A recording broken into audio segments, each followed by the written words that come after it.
Olá pessoal, mais um vídeo resolvendo aqui a prova da Unifesp 2024. A figura representa três ruas paralelas na vertical, cruzada por quatro ruas paralelas na horizontal. Os veículos só podem percorrer essas ruas no sentido das setas. Um taxista decide ir de P até Q, por uma das duas regras. A primeira, a menor caminho que liga os pontos P e Q. Então, é pegar aqui e ir até o Q de qualquer jeito, né? Sempre indo para a direita ou para cima, no caso aqui. Então, calcule o total de caminhos pela regra 1. Então, vejamos. Ora, eu tenho que ter, veja, eu tenho que no máximo 2 direitas e 3 subidas. Então, eu tenho que fazer isso, não importa o caminho que eu pegar aqui. Ora, então, o total de caminhos vai ser a permutação desses elementos aqui, né? Então, eu posso ir, por exemplo, D, aí eu posso subir 2, D e subir mais 1. Então, o lance é pegar e permutar esses elementos aqui dentro. Então, eu vou ter permutação de 5 elementos, com 2 repetindo, que é o D, e o 3 repetindo, que é o C. Portanto, fazendo essa continha, eu vou obter 10. Então, pelo caminho, pela regra 1, eu vou ter 10 caminhos. Agora, e pela regra 2? Bom, a regra 2 é o menor caminho que liga P e Q sem que percorra 3 quarteirões contíguos na mesma rua. Por exemplo, a situação a seguir não é permitida. Então, veja, na mesma rua, no caso aqui é vertical, né? Porque na horizontal ele só pode ir 2. Então, aqui dá para contar no braço, né? Então, seria aqui, ó, ele vindo aqui, uma, então essa não pode, porque ele subiu 3. Aí pode ser aqui também, ó, uma, aqui, 2, né? Subiu 3. E a última aqui, subiu 3. Então, 3 maneiras. Logo, pela regra 2, ele só pode fazer 7 caminhos possíveis. Bom, agora considere essa sequência aqui de 5 paralelas na vertical e 6 paralelas na horizontal. Beleza. Agora ele quer calcular o total de caminhos possíveis de P até Q pelo menor caminho, em que haja, no percurso total, uma sequência de 4 quarteirões contíguos, em uma mesma rua na vertical, mas não 5. Cara, esse aqui eu sofri um pouquinho, mas vamos lá. O importante é o seguinte, do ponto P ao ponto Q, eu tenho que ir para a direita 4 maneiras, né? 1, 2, 3, 4. E subir 5, né? 1, 2, 3, 4, 5, ok? Então, na verdade, eu tenho que ter isso aqui. Eu tenho que ter 4 Ds e 5 Cs. Só que eu não posso ter 5 contíguos, eu só posso ter 4 na subida, tá vendo? Para cima. Então, eu vou supor que 4 Cs aqui, eles ficam fixos, né? Seria fixo. Então, é como se fosse um elemento só. Então, eu vou supor as 4 subidas por último. Então, eu vou deixar para subir as 4 por último. Então, antes, o que eu tenho que fazer? Eu tenho que fazer isso aqui, ó, 4 Ds e um C, né? Só que o C não pode ficar nessa posição, então eu tenho que ficar daqui para cá. Então, isso quer dizer que eu vou ter que fazer a permutação desses 4 elementos aqui, só que 3 vão repetir, que é o D, né? Então, eu vou ter 4 posições. Então, C aqui, aqui e aqui. Então, eu já tenho 4 caminhos. Agora, vamos supor, aqui eu botei 5 antes dos 4 Cs. Então, agora eu vou botar 4 antes dos 4 Cs, né?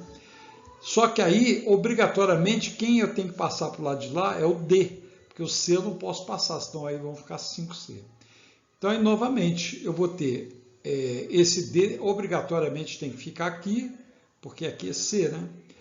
Então, eu vou ter fatorial de 3 com repetição de 2 aqui do D. Então, eu vou ter 3. Agora, eu vou colocar 3 elementos do lado de cá. Então, eu vou colocar 3 Ds. Aí, para lá, Para o lado de lá eu tenho que passar um D e um C. Mas obrigatoriamente o D tem que ficar nessa posição. Então o C só pode ficar nessa, então eu só tenho uma maneira. Mas eu posso, em vez de passar o C também, eu posso deixar o C nesta posição, né? Eu passo 2D para lá. Então ficaria 2Ds aqui e aqui DCD. Observe que aqui tem que ser D, então aqui pode ser DC ou CD. Então duas maneiras. Agora, dois elementos antes dos 4 Cs. Então eu botei os dois DD aqui, né? Aí foi o DCD para lá. Só que eu não posso botar o C aqui. Então D tem que ficar fixo aqui. Então aqui eu posso ter CD ou DC. Então duas maneiras. Agora eu posso, em vez de botar os 2D aqui, eu posso botar CD aqui e passar os 3D para o lado de cá. Só que aqui vai ser uma maneira, né? Porque aqui obrigatoriamente tem que ser o D. Bom, agora um só desse lado, antes do CCCC. Então só pode ser o D. E aí o DCDD vai para o lado de lá. Ora, então, da mesma forma, o D é fixo, então esses três vão variar. Então, 3, fatorial de 3 e fatorial de 2 aqui. Então vai dar 3 opções. Bom, agora eu vou começar com CCCC, né? E aí eu vou passar os 5 que faltam para depois deles, né? Então obrigatoriamente o D tem que ficar aqui e aí fica esses 4 aqui para variar. Então 1, 2, 3, 4. 4 posições. Então, no total, eu teve 7, 8, 10, 12, 13, 16, 20 caminhos. O Censo Demográfico de 2022 revelou o crescimento baixo da população do Estado de São Paulo, em relação ao registrado no censo anterior de 2010. Considere os valores aproximados da população do Estado de São Paulo em 2010 e 2022 como sendo 41.250.000 e 44.385.000, respectivamente. Calcule o crescimento percentual da população do Estado de São Paulo do censo de 2010 para 2022. Ora, basta dividir, né, o 44 milhões pelo 41 milhões. Dividindo vai dar 1,076. Ora, então, quer dizer que aumentou 0,076, ou seja, 7,6%. Na letra B, ele quer saber o seguinte: qual foi o crescimento anual de 2010 até 2022?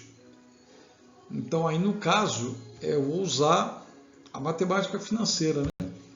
Então, em 2022, eu tive 44 milhões. E aqui seria o capital, o valor inicial do 2010. Aí, 1 mais I elevado a 12, né? Porque de 10 a 2022 eu tenho 12 anos, não é isso? Porque, na verdade, começa 2011, né, até 2022. Né? Então, isso vai dar 12 anos. Então, qual é essa taxa? Então, dividindo esse aqui por esse, a gente já sabe que dá 1,076. E agora, para calcular o 1 mais I aqui, eu tenho que fazer a raiz de 12, raiz de índice 12 de 1,076. Como essa curva dada aqui no gráfico, ela é y igual a 10 vezes a raiz de índice 12 de x, então eu vou fazer o seguinte: se eu pegar o 1,076 aqui, que é o x, eu vou obter 10,06. Então a raiz de índice 12 de 1,076 vezes 10 dá isso aqui. Então eu tenho que dividir por 10 para poder achar só esse pedaço. Então, eu vou obter, dividindo por 10, vai dar 1,006. E menos 1 passando para lá, ou seja, vai dar isso aqui. Ora, isso aí em porcentagem é 0,6% ao ano.